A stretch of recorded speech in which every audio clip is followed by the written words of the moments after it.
Le desman, vous connaissez?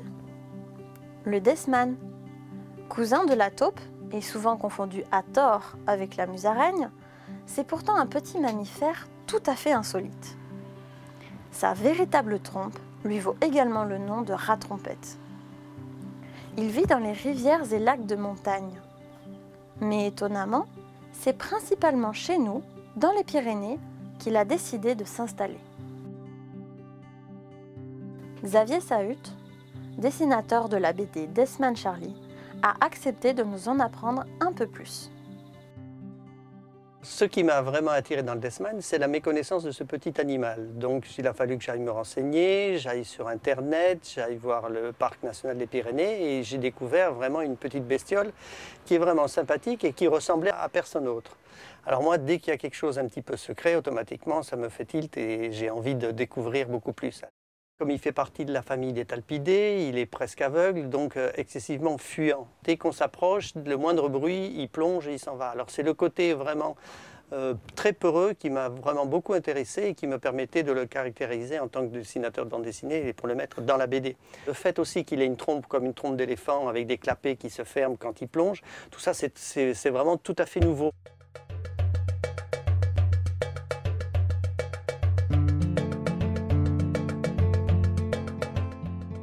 Maintenant que nous en savons un peu plus sur lui, retrouvons Monsieur Philippe Lanès, référent desman au Parc national des Pyrénées, pour une prospection sur les milieux de vie du desman. Nous nous trouvons alors aux alentours de Cauterets, à environ 1500 mètres d'altitude.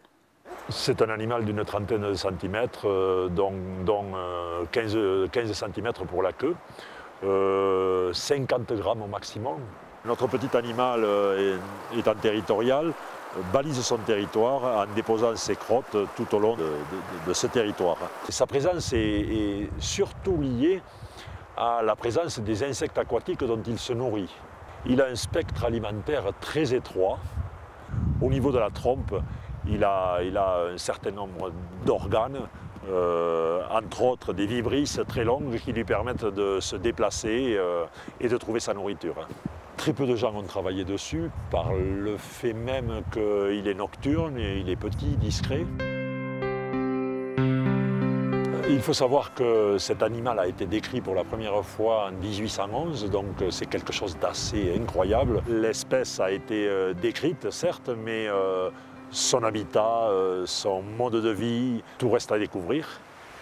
En raison de l'environnement de très haute qualité qui lui est nécessaire, le desman est un animal vulnérable. C'est pour cette raison que le CREN, en collaboration avec le Parc national des Pyrénées, ont mis en place un plan d'action national, afin que le desman reste longtemps encore un symbole de nos si belles Pyrénées.